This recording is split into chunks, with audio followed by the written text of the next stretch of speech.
네, 시청자 여러분 안녕하십니까. 센 경제 현장의 임동석입니다. 개장 초 상승으로 출발했던 국내 증시가 오후 들어서 이 투신권의 매도 물량에 밀려서 결국 하락으로 마감을 했습니다.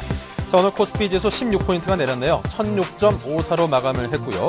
특히 장중에는 천선이 무너지기도 했습니다. 하지만 개인과 연기금의 매수세로 천선은 간신히 지켜낸 듯한 그런 모습입니다. 자, 오늘 센 경제 현장에서는 최근 수익률이 다소 회복되고 있다죠. 중국 펀드 관련된 소식, 그리고 검찰의 포스코 그룹 세무비리 의혹 조사 진행 상황을 점검해 드리겠습니다. 자, 먼저 중국 주식시장 약화로 이제 맥을 못 추던 중국 펀드가 다시 조금씩 살아나는 그런 기미를 보이고 있습니다. 아직까지 본전을 건지려면 갈 길이 멀긴 합니다만 그래도 살짝 바닥을 다지고 터닝한다는 게 그래도 좀 반가운 소식인 듯 싶은데요. 자, 서울경제신문 이상훈 기자를 연결해서 자세한 소식을 물어보겠습니다. 안녕하세요. 네, 이상훈입니다. 네.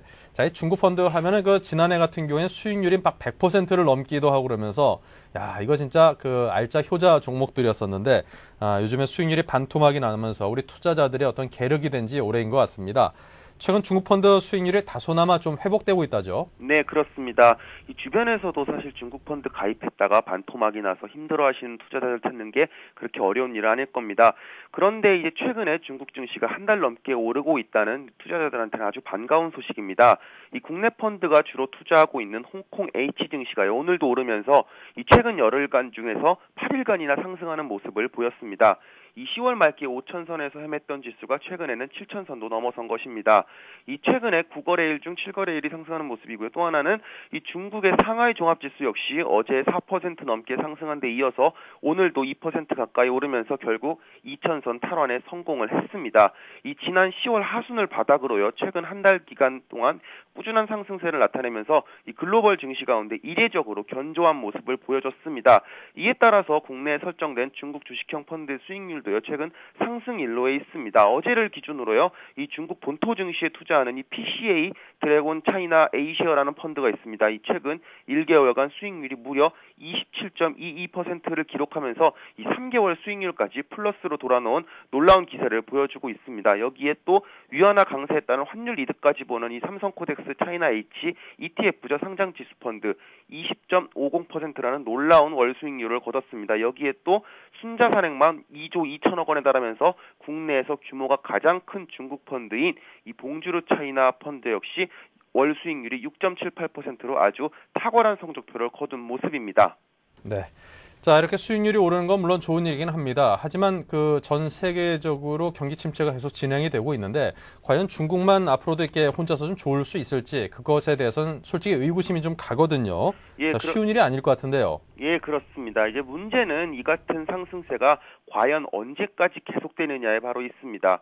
이 최근 중국 정부의 위안화 절상 조치와 또 그에 따른 수출 부양 정책, 또 내수 경기 촉진 등으로 이 단기 주가가 좋은 흐름을 보이곤 있지만요, 이 추세가 돌아섰다고 보기에는 좀 무리라는 지적이 많습니다. 어제 이 중국 사회과학원이 내년 경제 전망을 담아서 펴내 이 경제 청서가 있는데요. 여기에 따르면은 이 외국 자본이 추가로 유입되더라도 이 비유통주 물량이 여전히 시장을 제약하면서 상하이 종합지수는 한 1800선 구간에 머물 것이란 전망입니다. 지금보다 약 10% 정도는 하락할 수 있다는 얘기를 정부에서 직접적으로 한 것입니다. 여기에 상하이 등 또 대도시의 주택 가격이 이미 지난 분기 대비해서 한 20% 가까이 하락하는 모습을 보이면서 이 경기 경착륙을 예고하고 있는 상황입니다. 이래저래 지금의 주가 흐름이 장기적으로 갈 것이냐, 이 부분에 대해서는 저희가 좀 의구심을 갖지 않을 수 없는 부분입니다. 네. 자, 그렇다면 지금 중국 펀드 가입자들의 경우 지금처럼 수익률이 그나마 좀 오르고 있을 때 현금화를 하는 게 나을지 아니면 그래도 장기로 묶일 가능성은 있겠습니다만 좀 더 버티는 게 나을지 어떤 쪽이 더 선택이 현명할까요? 일단 주가가 앞으로 어떻게 갈지를 모르는 것은 거의 예측하기는 굉장히 힘든 부분 아니겠습니까? 이 불가능한 만큼 정확한 타이밍을 찝어서 돈을 넣으라 빼라 이렇게 조언하는 것은 사실상 좀 불가능한 영역입니다. 다만 좀 여러 제반 여건을 고려해 봤을 때 향후 1, 2년 내에는 좀 대세 상승이 힘든 만큼 좀 자금이 필요하다면은 조금 오른 지금 펀드에서 일부 좀 돈을 빼는 것도 그렇게 나쁜 선택은 아니라는 게 전문가들의 지적입니다. 하지만 또 당장 자금이 급하지 않다면은 또 하나 장기 투자를 생각했다면은 기본적으로 3년 이상 장기 투자를 할 경우 지금보다는 좀 나은 성과를 거둘 수 있다는 건 역시 전문가들의 견해입니다. 현재로서는요, 이 부동산 버블과 경착륙 우려가 있지만은 이 신용 경색이 풀리려면은 이 펀더멘탈 상으로 이 이머징 국가 중에서 그나마 제일 나은 곳이 중국이고, 또 중국의 수혜가 가장 크게 예상되는 만큼 이 3년 이상의 장기 투자가 가능하다면은 보유하는 것도 한번 고려해 볼 필요가 있다. 이렇게 조언을 하고 있습니다. 네. 자, 요즘 중국 펀드가 수익률이 그나마 좀 회복되고 있다고 하는데요. 반가운 소식을 오랜만에 들어봅니다. 지금까지 서울경제신문 이상훈 기자의 이야기 들었습니다. 고맙습니다. 고맙습니다. 네. 자, 이 경기 불황에 따른 판매 부진으로 폐업하는 의류업체들이 굉장히 많다고 합니다. 그런데 그 의류업체들이 한데 모여있는 대표적인 곳이 백화점이죠. 자, 백화점도 요즘 들어서 소비 경기가 상당히 위축되면서 그에 따른 직격탄을 맞고 있다고 하는데요. 자, 그에 관한 소식을 정리를 해보죠. 서울경제신문 김현수 기자 스튜디오에 모셨습니다. 안녕하세요. 예, 안녕하십니까? 네. 자, 요즘 백화점에 손님들이 참 없습니다. 제가 백화점 한번 갔다가 이게 통로가 길게 있지 않습니까? 네. 막 구경하면서 가다 뒤를 딱 돌아봤더니 다 점원들만 있고 손님은 저 하나밖에 없더라고요. 사실 좀 공포스러웠습니다. 그 순간이. 그만큼 그 손님이 없다는 건데 백화점들의 매장들도 비어가고 있다고요. 아, 네. 그 겨울 세일 백화점을 찾으셨던 시청자들도 보시겠지만 요즘 백화점에 행사 매장이 부쩍 늘었습니다. 싸게 물건을 파는 매장이 늘어난 것도 좋은 일이겠지만 이면에는 지난 9월부터 부도한 패션 업체들의 매장에 철수하며 빈 매장을 채우지 못한 백화점들이 고육지책으로 행사장을 늘리고 있습니다. 최근 고급 디자이너 브랜드 원제 패션이 부도를 맞은 데 이어 신형 어페럴의 중저가 남성복 브랜드 마렌지오도 17일 문을 닫았습니다. 또 남성 어덜트 캐주얼 브랜드 필모어 역시 자금난 악화로 지난달 말 당좌 거래가 정지됐습니다. 지난 9월에는 마리끌레르, 이지엔느를 생산하던 중견 패션 업체 패션네트와 남성복 트레드 클럽으로 유명한 트레드 클럽 21도 부도를 맞으며 백화점에서 사라졌습니다. 패션업계 사람들은 올 겨울을 과연 넘길 수 있을까 하는 말을 공공연히 하고 있을 정도입니다. 네. 자, 이렇게 브랜드 매장이 백화점에서 빠져나간다고 하더라도 또 신규 매장이 잘 될 리가 없으니까 신규 업체를 구하기도 참 쉽지 않을 텐데, 자, 백화점들의 고민은 점점 더 깊어갈 수밖에 없겠습니다. 네, 지속적으로 불경기가 계속되며 매장에 새로 입점할 브랜드를 찾기는 쉽지 않은 상황입니다.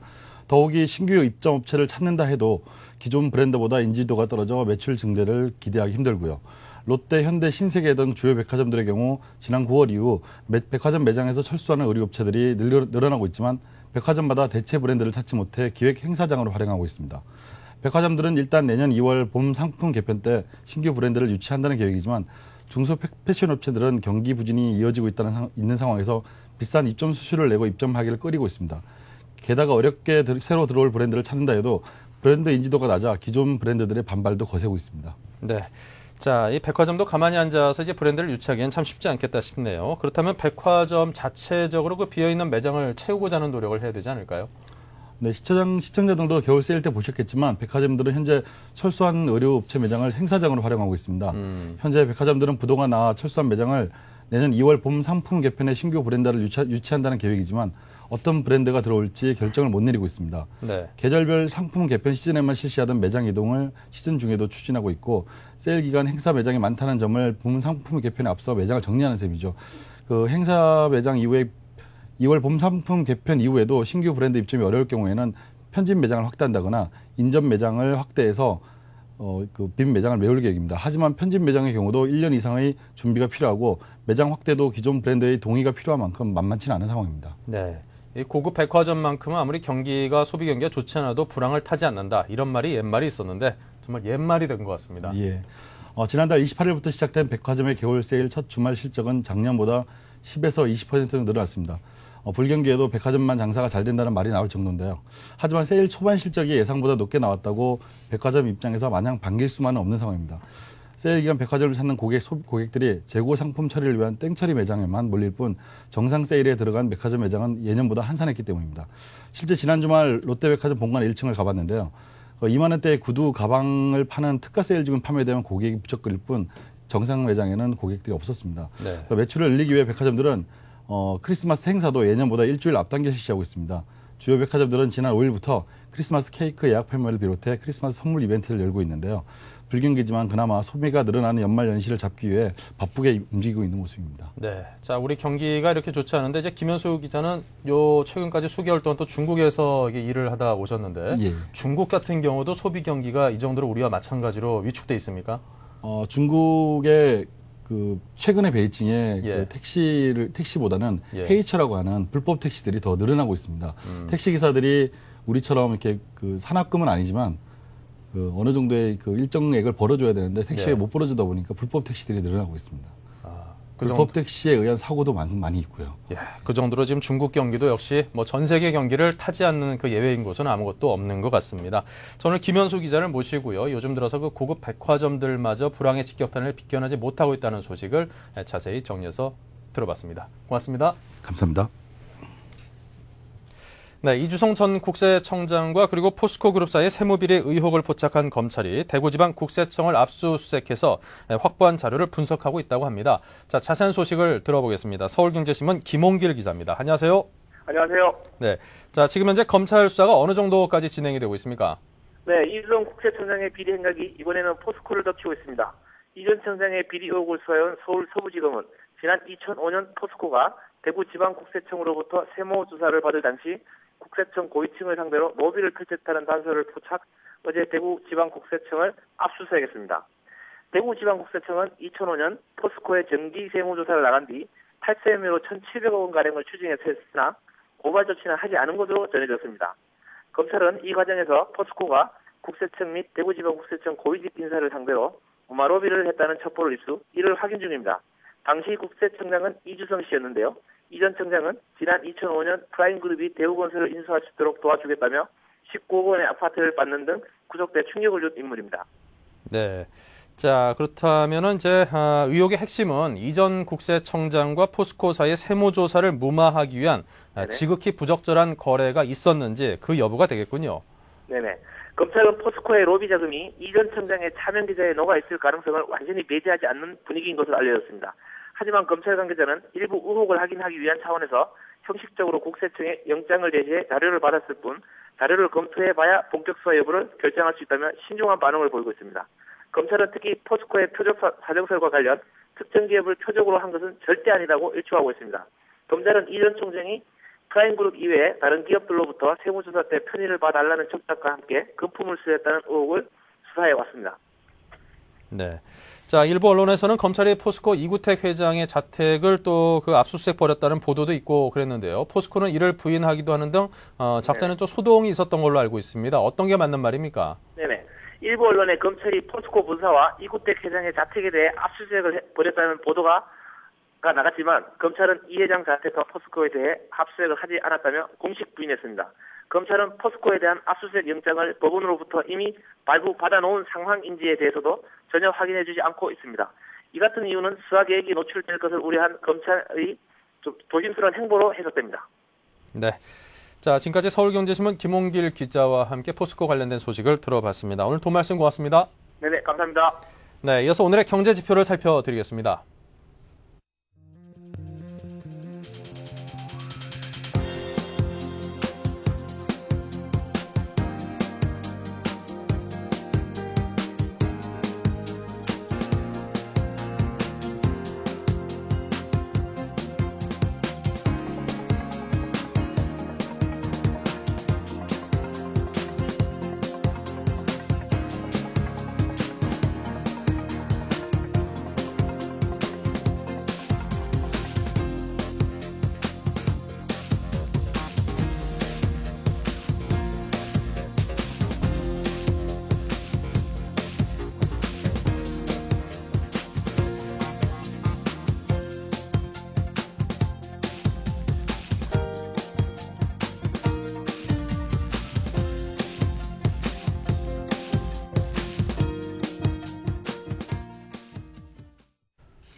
네, 이어서 오늘의 증시 마감 상황을 살펴보겠습니다. 서울경제신문 증권부 박혜욱 기자 연결돼 있습니다. 안녕하세요. 네, 안녕하세요. 네, 오늘 마감 시황부터 정리를 해보죠. 네, 코스피 지수가 나흘 연속 하락했습니다. 4일 코스피 지수는 전날보다 16.13포인트 내린 16.54포인트에 장을 마쳤습니다. 이날도 정강 후약 장세가 이어졌는데요. 전날 뉴욕 증시 상승 소식에 10포인트 넘게 오른 채 출발했지만 투신을 위주로 한 대규모 매도 물량이 쏟아지면서 낙폭을 키웠습니다. 장중 한때는 천선을 이탈하기도 했습니다. 이날 투신은 2,354억 원 순매도하며 하락을 주도했고 외국인은 136억 원 매도 우위를 기록했습니다.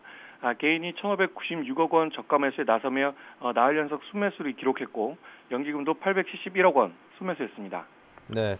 자, 그렇다면 오늘 이렇게 장 후반 들어서 낙폭이 커진 이유는 뭘까요? 네, 일단 수급 면에선 투신의 매도세를 꼽을 수 있겠는데요. 투신은 이날 2천억 원이 넘는 물량을 정리하며 나흘 연속 순매도 행진을 이어갔습니다. 투신의 순매도 지속은 여러 가지 이유가 있겠지만 일단 환매 요청 및 이에 따른 현금 보유 필요성을 들 수 있겠습니다. 여기에 증시 전망이 불확실한 상황에서 지수 하락에 대비해 총알을 마련해 놓으려는 심리도 매매 동향에 영향을 미친 것으로 보입니다. 내부적으로는 국내 3대 신용평가기관이 조만간 상당수 건설업체들의 신용등급을 하향 조정할 것이라는 전망이 나오면서 악재로 작용했습니다. 이 영향으로 건설주와 은행주가 큰 폭으로 하락하면서 지수 하락을 이끌었습니다. 네. 자, 요즘 들어서 집값의 하락세가 정말 무섭게 떨어지고 있습니다. 그런데 일부에서는 이런 집값 하락세가 지속되는 한 우리 증시도 강세를 띨 수 없다는 그런 분석도 있던데요. 네, 국내 주택가격 버블이 내년에 본격적으로 해소되고 가격 급락세도 진정돼야만 주식시장도 추세적인 상승이 가능할 것이라는 분석이 잇따라 나오고 있습니다. 국내처럼 부동산 자산 비중이 높은 경우에는 부동산 가격 하락이 소비 위축, 경기 침체, 주식시장 충격 순으로 이어지기 때문인데요. 즉 지금까지는 부동산 가격 조정이 인내할 만한 수준이었기 때문에 가치가 하락한 펀드를 들고 있을 수 있었지만 부동산이 큰 폭으로 떨어지면 가게는 보유 자산을 강제적으로 줄여야 할 처지에 내몰리게 된다는 것입니다. 우리나라의 경우 미국, 영국 등 부동산 가격이 빨리 하락했던 국가들에 비해 아직까지 부동산 가격 하락이 본격화되지는 않은 상황인데요. 앞으로 주택가격 추이를 주의 깊게 지켜볼 필요가 있겠습니다. 네, 그렇군요. 자, 박희욱 기자 오늘 도움 말씀 잘 들었습니다. 네, 감사합니다. 네, 지금까지 증시 마감 시황을 정리를 해봤고요. 잠시 후 이어서 뉴스 단신을 이어가겠습니다.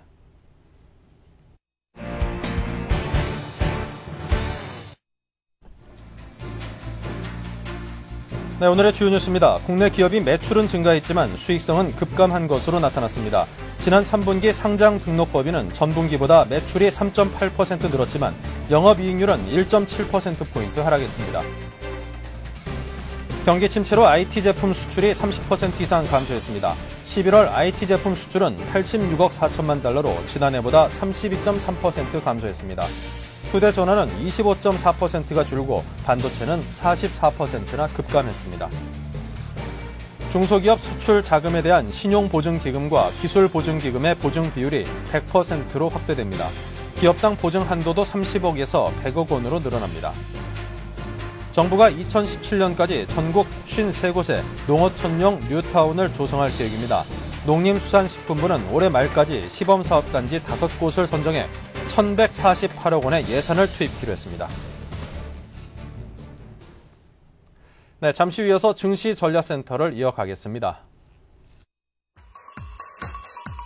중국, 홍콩, 일본, 인도, 싱가포르, 한국 등 아시아 주요 국가의 증권 및 금융시장이 하루 동안 어떻게 움직였는지 궁금하십니까?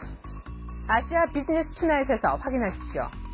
Welcome to Asia Business Tonight. I'm Susan Lee. I'm Susan Lee in Hong Kong. 블룸버그 TV 홍콩 지사에서 진행자 수잔 리가 미국발 금융위기로 흔들리고 있는 아시아 태평양 지역 주요 국가에서 발생한 하루 동안의 주식 및 금융시장 소식을 30분간 생생하게 전달합니다.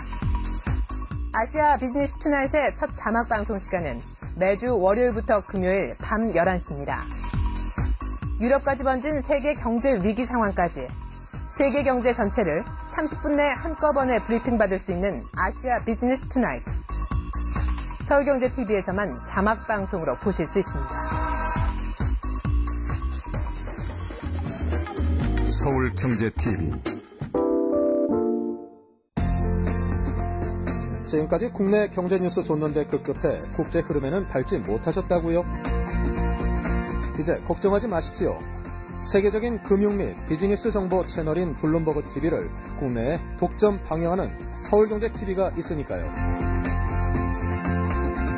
국내는 물론 고급 해외 경제 정보까지 더한 서울경제TV.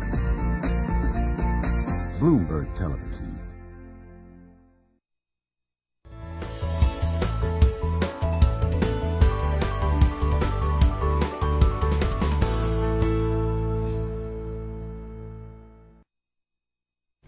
네, 증시전략센터를 이어가겠습니다. 대신증권의 한영아 차장, 동양중금의 김용재 차장 두 분을 모셨습니다. 안녕하세요. 네, 안녕하십니까. 네, 먼저 한영아 차장님께 여쭙겠습니다. 증시가 나흘째 하락세를 보이고 있습니다. 오늘 장중 천선이 무너지기도 했다고요? 네. 뉴욕 증시가 경기 둔화에도 불구하고 이틀째 상승했다는 소식에 코스피가 상승 출발을 했습니다. 개인 매수세와 정부 정책 기대감으로 일단 장 초반에 오름세를 보였지만요. 기관의 매도와 그리고 외국인의 매도 우위로 장 초반 천선이 무너지기도 했습니다. 금일 코스피 지수는 16.13포인트가 내린 1006.54포인트로 마감을 했고요. 코스닥은 2.52포인트가 내린 298.92포인트로 마감을 했습니다. 금일 장의 특징을 살펴보면요. 건설주의 낙폭이 두드러지게 컸던 하루였습니다. 11월 건설 경기 실사지수가 사상 최저치 기록과 국내 3대 신용평가기관에서 조만간 건설업체들의 신용등급을 하향 조정할 것이라는 그런 우려가 나오면서 현대건설이 7%, 대림산업이 9%까지 하락을 했습니다. 그리고 정부가 국내 자동차 업체를 지원한다는 얘기가 나오면서 현대모비스, 기아차, 쌍용차가 1에서 6%대의 상승폭을 보였습니다.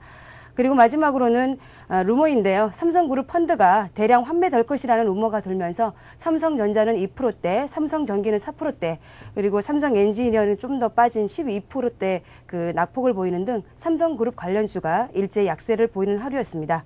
투자자별 매매 종합을 살펴보면요.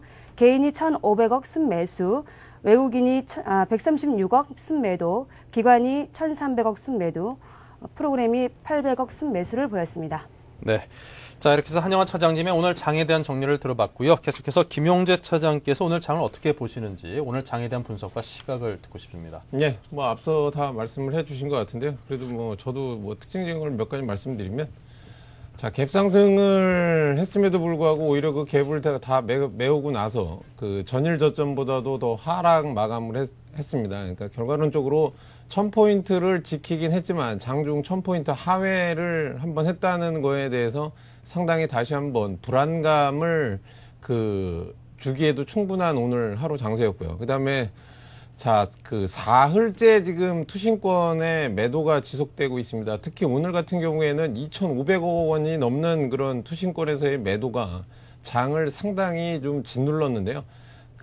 향후에도 투신권의 매도에 대해서 조금 더 지켜보실 필요가 있을 것 같고요. 물론 연기금이 장중에 한 190억 원 정도의 매도의 모습을 보여주다가 결국은 오후장으로 넘어서면서 매수로 전환을 하면서 900억 정도의 순매수를 보여주면서 그나마 장을 좀 지켜주지 않았나 그렇게 생각이 들고요. 그 다음에 방금 전에도 한영아 차장님께서 말씀을 해주셨지만은 삼성 관련주가 폭락을 한 게 좀 심했죠, 오늘. 그거는 좀 더 구체적으로 말씀드리면 얘기가 나오는 게 지금 장중에 돌았던 얘기가 번스타인이라는 미국에서 운영하는 헤지펀드에서 그동안 우량주를 가지고 있었던 부분에 특히 삼성그룹주들을 집중적으로 매도한다 이런 루머가 돌면서 지금 호텔 신라는 거의 하한가죠. 그래서 지금 삼성주들이 급락을 하면서 특히 삼성전자 같은 경우에 오늘 장중에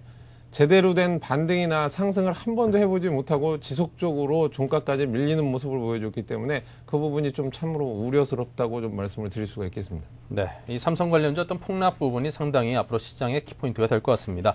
자, 그렇다면 두 전문가의 오늘 증시 상황에 대한 분석을 들어봤고요. 한영아 차장님께서는 현재 투자 전략을 어떻게 준비하고 계시는지, 어떻게 갖고 가시는지 궁금합니다. 네. 저는 대우 인터내셔널 30%, KTNG 30%, 그리고 현금을 40%로 구성을 해봤습니다. 네, 주식의 총 비중이 60%이고 현금은 40%, 그리고 주식은 반반씩에서 KTNG와 대우 인터내셔널 각 30%씩 갖고 있는데요. 자, 그렇다면 먼저 대우 인터내셔널에 관한 의견부터 한번 들어보죠. 네, 대우 인터내셔널 같은 경우에는 지금 기업 가치가 현저히 낮게 평가되고 있다는 점이 가장 큰 이점입니다. 가스를 채취하는 광구별 예상 수익에 비해서 기업의 현재 가치가 낮다는 점이죠. 예상 수익률에 18%의 할인율을 적용을 해서 계산을 한다고 하더라도 광구에서 발생하는 현금 흐름의 가치는 현저히 낮게 평가되고 있다는 점입니다. 두 번째로는 M&A 가능성입니다. 하이닉스와 현대건설이 매각되고 나면은 순차적으로 M&A 과정을 겪을 전망인데요. 일단은 하이닉스나 현대건설에 비해서 매수자가 많다는 점이 업계의 시각이고요. 그리고 GS그룹, SK그룹, 그리고 하나그룹 등 에너지에 관심이 있는 그룹들이 많다는 점이 호재로 작용을 할 것 같습니다. 그리고 세 번째로는 심각하게 과매도가 된 상태라는 점입니다. 교보생명의 주당 가치를 22만 원에서 현재 15만 원 선으로 이제 하향 잡아서 계산을 하더라도 현 주가는 지나치게 너무 싸다는 점입니다. 일단은 지금 보시면은요. 1차 목표가는 직전 고점인 10월 직전 고점인 25,000원대를 잡아봤습니다. 일단은 25,000원대에서 보시면 거의 거래량이 없습니다. 매물대가 거의 없다는 얘기죠. 그래서 25,000원까지 일단 1차 목표가를 잡았고요. 그리고 장세가 조금만 받쳐준다면 33,000원까지는 무난하게 탄력적으로 상승이 가능할 것이라고 봅니다. 네. 자, 이렇게 해서 일단은 의견을 들어봤습니다. 자, 그럼 대우 인터내셔널에 이어서 똑같이 30%를 편입을 하고 있네요. KTNG원에서 여쭤보죠. 네. KTNG 같은 경우에는 해외 사업의 성장세가 지속이 되고 있다는 점과요. 그리고 국산 입담배의 사용 비중 축소로 인해서 원가 절감이 예상이 되고 있습니다. 그리고 자회사인 한국인삼공사의 정관장의 그 실적 향상도 기대된다는 점이 크고요. 그리고 경기 둔화에도 불구하고 시적 리스크는 제한적일 것이다. 약세장에서는 강한 종목입니다. 대표적인 경기 방어주라고 볼 수가 있는데요. 일단은 과거의 경기 침체 시기였던 때도 담배 매출은 꾸준했습니다. 아무래도 속이 타셔서 담배를 많이 피우시는가 본데요. 예. 예, 내년 수출 담배에 대한 단가 인상이 단행된다는 점에서도 일단은 주가에 긍정적인 작용을 할 것이라고 보고 있습니다. 일단은 1차 목표가 같은 경우에는 이평선 60일선 근처인 85,000원을 잡고 있습니다. 85,000원을 잡고 있고요. 일단은 2차 목표가는 93,000원까지, 예, 네. 93,000원까지 보고 있는데, 일단 93,000원 근처에서는 거래도 많이 됐을 뿐더러, 일단 오랜 기간을 거쳐왔기 때문에 93,000원을 잡아봤습니다만은 92,300원, 2,000원, 1,000원 정도 오면은 일단 매도 한번 하시는 것도 괜찮을 것 같습니다. 네. 사실 그 KTNG 같은 경우는 이제 담배 사업과 그 인삼 사업을 하면서 어떤 경우에도 회사가 사실 그 흔들릴 만한 염려가 전혀 없는 그런 안정적인 사업 구조를 갖고 있는 그런 회사로 꼽히고 있죠. 과거 이제 뭐 M&A 설이니 뭐니 튀어나오고 그러면서 주가가 상당 부분 상승을 하기도 했는데요. 자, KTNG 과거의 한국담배인삼공사에 관한 설명을 들어봤습니다. 혹시 그 KTNG 그 사훈이 뭔지 아십니까? 글쎄요. 예. 담배로 망친 건강, 인삼으로 추스리자. 뭐 이게 사훈이라고 그런 얘기도 네. 있더라고요. 웃자고 하는 소리 없고 요즘같이 웃을 일 없을 때 한번 웃어보자고 드린 말씀이었고. 감사합니다. 예. 자, 김용재 차장께서는 어떻게 갖고 계십니까? 예, 재밌습니다. 예. 자, 저는 앞서 말씀드린 것처럼 일단 오늘 장중에 그 1000포인트를 하회했다는 점이 상당히 우려스럽다고 말씀드린 것처럼 그래서 종목을 하나를 좀 추천을 해드리고요. 그다음에 네. 현금 보유 비중 자체를 한 60% 이상을 좀 유지했으면 해서 네. 일단 추천 종목은 동양제철화학을 한 40% 정도의 편입 비율을 가져가시고 그다음에 나머지 60%는 현금을 좀 보유해달라 이런 식으로 좀 말씀드리겠습니다. 네. 자, 동양제철화학에 관한 설명은 수차례 들었던 것으로 기억을 하는데 자, 그럼에도 불구하고 공부할 만한 필요가 있는 기업이죠. 뭐 또 앞서 얘기한 그 똑같은 얘기는 뭐 폴리실리콘이란 뭐 태양 관련된 네. 그 기초 웨이퍼를 만드는 재료를 생산하는 업체다. 뭐 2010년에는 향후 세계 5위 안에 드는 그런 그 발주량을 가지고 지금 그 도전을 하고 있다. 이런 내용들은 다 알고 계신다고 가정을 하고요. 제가 오늘 좀 말씀드리고 싶은 건 뭐냐면 자, 대우증권 측에서 얘기하기로는 지금 현재 그 가격 조정이 벌써 다 이루어졌다. 그래서 목표가를 30만 원을 그냥 제시해 드린다. 이렇게 좀 대우증권 측에서는 레포트가 나오고 있고요. 그 다음에 또 한 가지는 뭐냐면, 자, 요번에 그저께인가 방송에서 나왔죠. 미국의 그 LA 그 주지사죠. 네. 그 태양광 에너지를 그 현재의 LA 시내의 10%를 태양광 에너지로 채우겠다. 이런 얘기를 했습니다. 그래서 예. 그게 이제 주민 투표만 남아 있는데 만약에 주민 투표에 통과가 된다 그러면 그 사막과 그다음에 각 그 주택들 이런 쪽에 전부 다 그 태양 지별판을 설치할 예정에 들어갑니다. 그렇기 때문에 그 물량 또한 어마어마하고 그다음에 향후에 지금 현재 유가가 하락은 했지만 그러니까 석유라는 거는 한정된 그 그렇죠. 자원이죠. 네, 이미 하지만 오일 피크기를 지났다는 분석도 그렇죠. 있고요. 그렇기 때문에 지금 일시적으로 유가가 그 경기 침체로 인해서 하락을 했기 때문에 이 태양광 에너지의 그 소비도 줄었다 이런 식으로 관점이 많은데 그거보다는 향후 좀 더 먼 미래를 본다 그러면 태양광 관련 즉 대체 에너지 관련 그런 주식들은 그 향후에 조금 더 그 지속적으로 성장될 가능성이 높다 이런 얘기들을 많이 하기 때문에 좀 추천 포인트라고 말씀을 드리겠습니다. 네, LA라든가 뭐 그런 곳은 이제 워낙 햇볕이 좋아서 이게 살기 좋은 동네로 꼽히는 곳인데, 자 그런 곳에 이제 태양광 지별판을 사막이 등에 쫙 간다. 야, 그것도 장관이겠다 싶은 생각도 들고. 그 시설로 인해서 이제 줄어드는 어떤 유가 소비라든가 오일 소비라든가 그런 것들을 감안하면은 야 굉장히 센세이션 할 것 같다는 생각이 드는데요. 그렇죠. 아무래도 그 뭐 TV 중계상에 나올 때는 그 사막에 그 태양열 지별판하고 이렇게 그 설치하는 모습이 나왔었는데요. 네. 그 상당한 규모 자체가 어마어마하죠. 왜냐하면 LA 전 지역에 그 공급되는 전기 양의 10%를 태양광으로 쓰겠다는 얘기는 그만큼 태양열 지별판 자체가 어마어마하게 많이 필요하고 그 태양열 지별판으로 그 햇빛을 모은 거를 전지로 또 그 담아내야 되기 때문에 그 전지 부분에 들어가는 그 태양열 지별판하고 전지에 들어가는 게 이 폴리실리콘 관련된 부품들이기 때문에 네. 그 지금 그 2010년도를 목표 그러니까 세계 그 5위권 안에 목표를 하고 있는 동양제철화학한테는 상당히 그 큰 만약에 그게 주민들 투표상에서 통과만 된다 그러면 상당히 큰 호재로 작용할 가능성이 높지 않나 이렇게 생각이 듭니다. 네.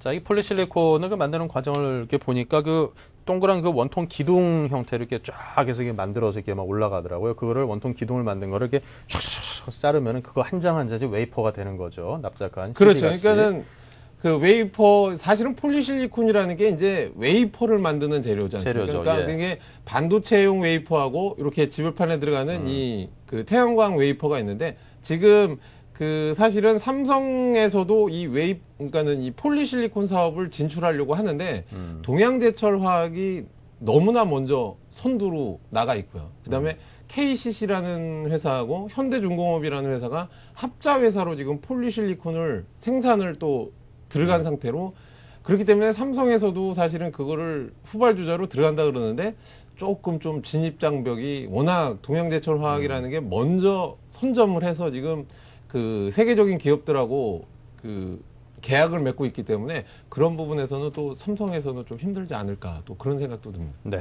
이 높은 기둥을 그 진동 없이 균일한 균질성을 유지하면서 이게 높은 높이로 이게 제조를 해내는 것 자체가 그 기술력이 상당히 중요한 것이다라고 그렇게 이야기를 들었던 기억이 납니다. 자, 그럼에도 불구하고 또 뭐 삼성에서는 삼성의 에버랜드라든가 그런 회사들이 현재 뭐 태양열 발전 사업에 활발하게 진출하고 있으니까 앞으로 업계의 판도 변화에 대해서는 관심을 갖고 지켜봐야겠습니다.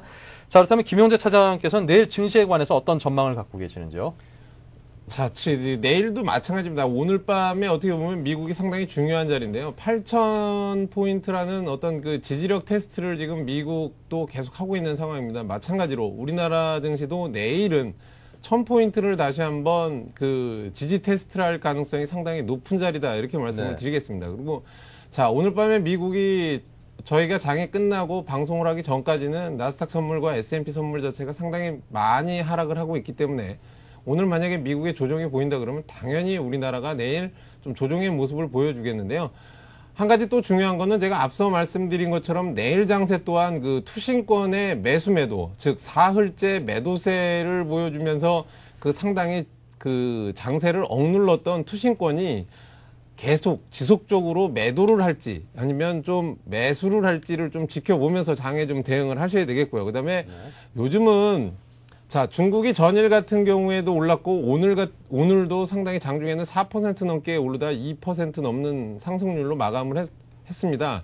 근데 우리나라 증시가 요즘 좀 장중에 추종을 하는 증시가 일본 증시하고 좀 유사하게 움직이는 경향이 좀 있습니다. 그래서 내일도 장중에 좀 일본 증시를 좀 비교해 가시면서 좀 그 매매에 좀 임하셨으면 하고요. 그다음에 시장을 바라보는 시각을 다시 한번 좀 1,000포인트를 기준으로 해서 좀 보수적인 관점이 필요한 시점이 아닌가 이렇게 좀 말씀을 드리겠습니다. 네, 자 내일 증시에 관한 전망을 해주셨습니다. 지금 현재 그 장 흐름 자체가 사실 오늘도 이게 천선이 장중에 잠깐 깨지긴 했었습니다. 그러면서 이제 1,000포인트 선의 어떤 지지 여부에 대한 관심이 상당히 높아지고 있는데요. 하지만 전저점이 이제 900선마저도 깨어나가는 그것도 급격하게 깨어져 나가는 그런 장세였음을 감안을 할 때 자, 지금 과연 천선의 어떤 그 지지를 논하는 것 자체가 과연 어떤 의미가 있을 것인가. 그리고 지금 현재 그 어떤 급격한 경기 충격 자체는 그래도 조금씩은 완화는 되고 있습니다만 그보다 사실 더 무서운 것이 이제 바닥을 좀 다져나가면서 하락 추세로 꾸준히 내려가주는 그런 장세가 사실 돌리기가 더 어렵다라는 점에서 지금의 어떤 장세 흐름 자체는 상당히 장기간 우려할 만한 그런 염려가 있다. 그렇게 분석을 해볼 수 있겠습니다. 자, 지금 같은 경우는 이제 많은 전문가분들께서 말씀하시듯이 천선의 지지 여부를 테스트하는 것도 의미를 두시고요. 그 이후에 더 악화되는 그런 상황에 대해서도 가능성을 충분히 열어놓은 채 그런 보다 더 안 좋은 상황이 왔을 때 과연 내가 어떻게 대처를 할 것인지에 관한 그 투자의 선택도 지금 미리미리 조금씩은 계획을 잡아 나가는 것도 그 상황에 허둥지둥하시는 것보다는 보다 잘못된 선택을 줄일 수 있다는 점에서 의미가 있는 그런 준비가 되지 않을까 싶습니다. 자, 두 분의 증시 분석까지 자세히 들어봤습니다. 자, 지금까지 한영화 차장과 그리고 김용재 차장 두 분의 도움 말씀을 들었습니다. 고맙습니다. 네, 그럼 잠시 전하는 말씀 듣고 센 경제 진단을 이어가겠습니다. 중국, 홍콩, 일본, 인도, 싱가포르, 한국 등 아시아 주요 국가의 증권 및 금융시장이 하루 동안 어떻게 움직였는지 궁금하십니까? 아시아 비즈니스 투나잇에서 확인하십시오. Welcome to Asia Business Tonight. I'm Susan Lee. I'm Susan Lee in Hong Kong. 블룸버그 TV 홍콩 지사에서 진행자 수잔 리가 미국발 금융위기로 흔들리고 있는 아시아 태평양 지역 주요 국가에서 발생한 하루 동안의 주식 및 금융시장 소식을 30분간 생생하게 전달합니다. 아시아 비즈니스 투나잇의 첫 자막 방송 시간은 매주 월요일부터 금요일 밤 11시입니다. 유럽까지 번진 세계 경제 위기 상황까지 세계 경제 전체를 30분 내 한꺼번에 브리핑 받을 수 있는 아시아 비즈니스 투나잇. 서울경제TV에서만 자막 방송으로 보실 수 있습니다. 서울경제TV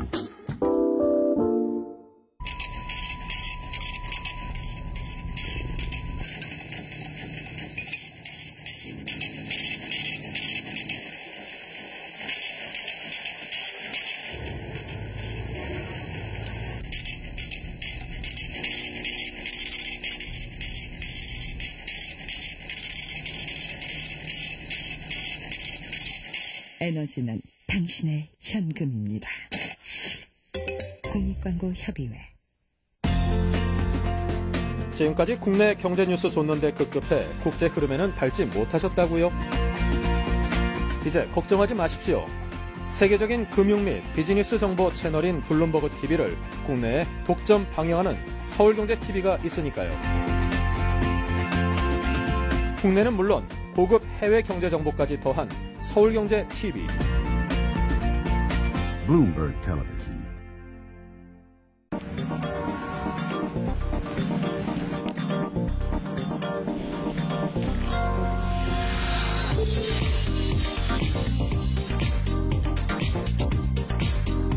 블룸버그 TV 국내 독점 채널 서울경제TV.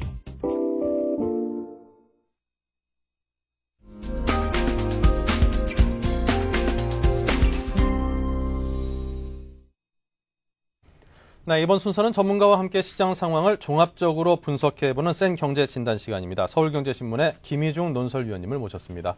안녕하십니까? 안녕하십니까? 네. 자, 지난 3분기 우리 국민들의 실질 소득이 외환위기 이후 가장 큰 폭으로 줄어든 것으로 나타났습니다. 요즘 이 추락하는 각종 지표라든가 또 이 바닥이 도무지 어디인지 참 가늠하기 힘들 정도로 안 좋게만 나오는 어떤 지표나 통계 자체를 보는 것도 상당히 겁나는 그런 시기인데요. 자, 금융위기가 이제 실물경제로 그 위기가 확연하게 옮겨 붙었죠. 그래서 더욱더 우려가 큽니다. 자, 그렇다면 위원님께서는 실질 국민 총소득이 마이너스 성장을 보였다는 그런 소식도 있는데, 자, 이것이 구체적으로 어떤 상황을 의미하는 것인지 해석을 부탁드리겠습니다. 3분기 GNI가 3.5% 감소한 거로 나왔는데, GNI는 국민이 일정 기간 동안 생산활동을 통해서 얻은 부가가치를 총합한 것인데요. 네. 실질 GNI는 그 소득을 가지고 얼마나 구매할 수 있는가, 구매력을 얼마나 되는지를 나타내는 소득 지표인데요. 지난 3분기에 실질 GNI가 3.5% 줄었다는 것은 그만큼 국민들의 그 주머니가 좀 얇아졌고 살림살이가 힘들어졌다는 그런 얘기를 의미하는 것입니다. 그래서 네. 그 3분기 GNI 3.5% 감소는 예안위기 때인 그 98년 4분기에 9.6% 감소에 가장 그 나쁜 수치인데 요즘에 시중에서 뭐 IMF 때보다 더 힘들다 이런 네. 게 구체적으로 통계로 확인된다고 할 수 있죠. 네. 자, 그렇다면 이제 실질 국민소득이 감소했다라는 것은 이제 우리 국민들이 실질적으로 이제 주머니 사정이 얇아졌다. 그러니까 가처분 소득이 처분해서 쓸 수 있는 어떤 소득 자체가 상당히 줄어들었다. 이렇게 네. 보는 것이 맞는 걸까요? 예, 예. 자, 그렇다면은 3분기에 이렇게 마이너스로 급격하게 돌아선 이유를 먼저 좀 알아봐야 될 것 같습니다. 그 마이너스는 아니고요. 감소인데 예. 감소요. 전분기 예, 이렇게 죄송합니다. 감소인데 그 실질 국민소득이 이렇게 줄어든 것은 교육 조건이 악화됐기 때문에 교육 조건은 크게 이제 두 가지인데 상품 교육 조건이 있고 또 소득 교육 조건이 있는데 네. 상품 교육 조건만 하나 볼 때 3분기에는 그 미국 달러가 강세를 보이면서 원하는 약세를 보였지 않습니까? 그리고 또 원유랄지는 국제 원자재 시세도 굉장히 폭등을 했습니다. 그래서 우리나라처럼 수입 의존도, 대의존도가 높은 경제 구조에서는 이 해외 부분에 이렇게 악재가 있으면 우리 경제가 굉장히 어려워지는데요.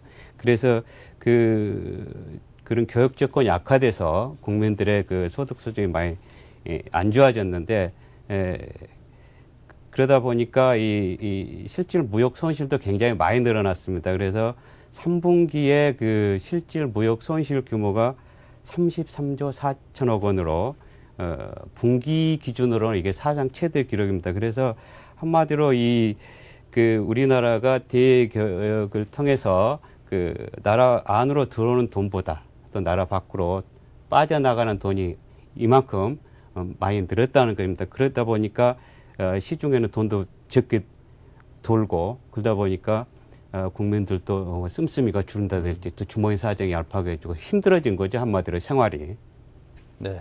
자, 그렇다면 이제 지난 3분기에는 그런 교육 조건의 악화가 있었습니다만은 그동안 이제 4분기 들어서 유가도 조금씩은 상당히 많이 내려와 있고 네. 외환 시장도 상대적으로 좀 안정이 된다라면은 주머니 사정이 다시 교육 조건이 좀 좋아지면서 함께 좋아질 그런 여지는 있는 거군요. 그렇죠. 4분기는 뭐 말씀하셨다시피 좀 원화 환율도 좀 안정이 돼 있고 또 유가도 뭐 그 최고치에 비해서 100달러 정도 배럴당 100달러 정도 떨어질 정도로 지금 굉장히 안정돼 있고요. 원자재 시세도 지금 뭐 사상 최저치에 접근할 정도로 또 이렇게 나빠지지 않았습니까? 그래서 4분기에는 전반적으로 실질 GNI가 약간 오를 수는 있습니다. 그런데 지금 세계적인 경제 위기이지 않습니까? 그래서 이게 GNI가 어느 정도 좀 개선된다 그래도 금융 위기가 이제 실물 경기 침체로 이어지기 때문에 경기는 전반적으로 안 좋아질 것입니다. 그래서 지금 뭐 미국 금융 위기가 전 세계로 지금 확산되고 있고 이미 생산이랄지 소비, 투자, 수출, 성장률 이런 모든 지표가 곤두박질 치고 있고 그러다 보니까 기업 실적도 지금 악화되고 있고 기업 실적이 악화되니까 감산해야 되고 또 감원해야 되고 그런 게 많죠. 그래서 최근 우리 경제도 굉장히 그런 충격을 받고 있는데 최근에 나온 지표만 보면 10월 소비재 판매는 21개월 만에 최저고 수출은 10월 달에 한 자릿수로 줄어들긴 했는데 11월 달 들어서는 그게 마이너스를 기록했어요.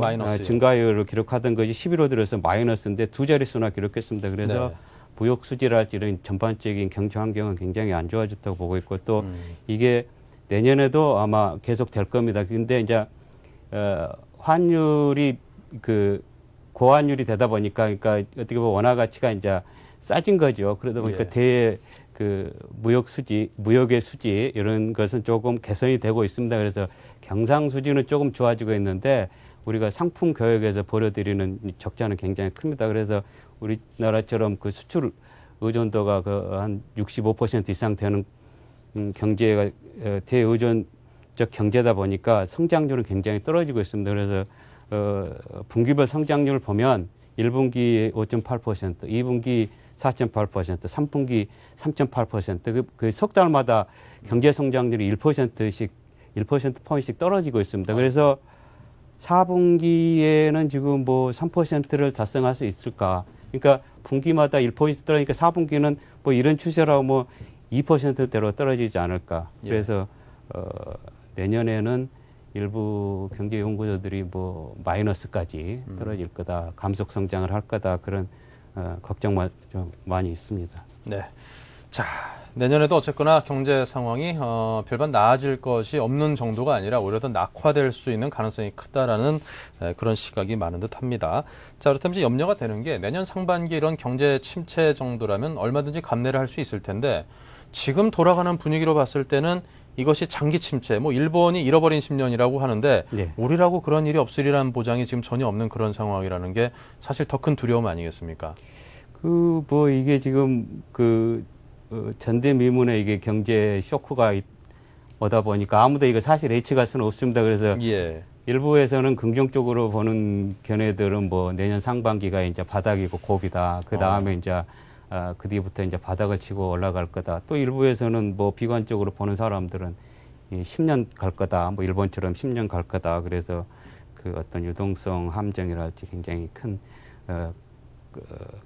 고역을 치를 거다. 그런 시각이 많습니다. 그래서 지금 경제가 어떻게 될지는 사실 잘 모르는, 아무도 잘 모르는 상황이요. 그렇지만은 지금 금융 경제, 또 실물 경제 침체, 지금 세계 경제가 복합 불황에 빠져 있는 것은 확실합니다. 그래서 얼마 전에도 디플레이션 우려가 나왔었는데 지금 경제의 가장 큰 문제는 유동성 부족도 있지만 소비 감퇴입니다. 소비 감퇴, 이게 소비가 감퇴되다 보니까 소비가 안 되니까, 민간 소비가 안 되니까 기업들이 재고가 쌓이죠. 재고가 쌓이다 보니까 생산을 줄이고, 생산을 줄이다 보니까 종업원을 뭐 전환 배치를 할지, 안 그러면 해고한다든지, 안 그러면 유급 휴가를 준다든지, 그러면서 이제 고용 불안이 생기는 거죠. 언제 직장을 그만둬야 될지 모르겠다. 안 그러면 언제 잘릴지 모르겠다. 그러니까 사람들이 돈을 또 안 쓰는 겁니다. 기업들은 감량 경향에 들어가고, 그러다 보니까 소비가 안 되니까 또 이게 계속 반복되는 악순환의 문제가 있죠. 야, 이런 그 악순환의 고리에 참 들어있을 때 이것을 끊고 나온다라는 게 정말 쉽지가 않은데, 이미 뭐 전 세계적인 그런 경제 악순환의 고리에 우리나라도 역시 함께 들어서, 좀 당분간은 어려움을 겪을 수밖에 없는 그런 상황으로 몰려 있는 것 같습니다. 이럴 때는 사실 그 별다른 대책이 없는 것 같습니다. 향후 경제를 전문가들조차 상당히 내다보기가 쉽지 않은 상황인데요. 그 섣부르게 앞으로의 어떤 그 경제에 대한 상황을 예측하려 들지 말고 주어지는 상황에 대해서 현명하게 대처하는, 할 수 있는 그런 최선의 방법을 찾는 것과, 그리고 무조건 절약하고 아껴 쓰고 졸라매고 사는 거 말고는 별반 방법이 없어 보이네요. 노력해야겠습니다. 자, 지금까지 서울경제신문 김희중 논설위원님을 모시고 향후 경제의 어떤 흐름에 관해서 식견을 청해서 들어봤습니다. 고맙습니다. 감사합니다. 네, 오늘 국내 증시가 나흘째 하락세를 보였습니다. 장중에 1000선까지 깨지는 모습을 보면서 다시금 투자자 여러분께서 상당히 큰 불안감을 느끼셨을 텐데요. 자, 오늘은 그 주요 그룹주에 대한 어떤 그 앞으로 좋지 않아질 것이라는 부정적인 그런 루머까지 떠돌면서 시장의 흐름을 더욱 악화시키는 그런 모습도 보였습니다. 경제 상황이 워낙 불확실하다 보니까 이런 작은 루머에도 사실 평소 같았으면 좀 이성적으로 생각해서 뭐 이성적으로 대처하면 이렇게까지 흔들리지 않을 수도 있는 상황인데, 불안감이 오히려 이성을 짓누르고 있는 그런 현상인 것 같습니다. 하지만 투자자 여러분께서 가장 먼저 갖춰야 될 중요한 덕목은 차가운 머리, 즉 어떠한 그 불합리한 상황에도 흔들리지 않는 그 이성적인 판단력이 가장 중요한 덕목이 아닌가 싶습니다. 투자자 여러분 한 분 한 분께서 그런 덕목을 갖출 수 있도록 저희 센TV에서, 서울경제TV에서 많은 정보를 제공해드리고 분석과 평가를 도와드릴 수 있도록, 판단을 도와드릴 수 있도록 많은 노력을 하겠습니다. 자, 오늘 고맙습니다.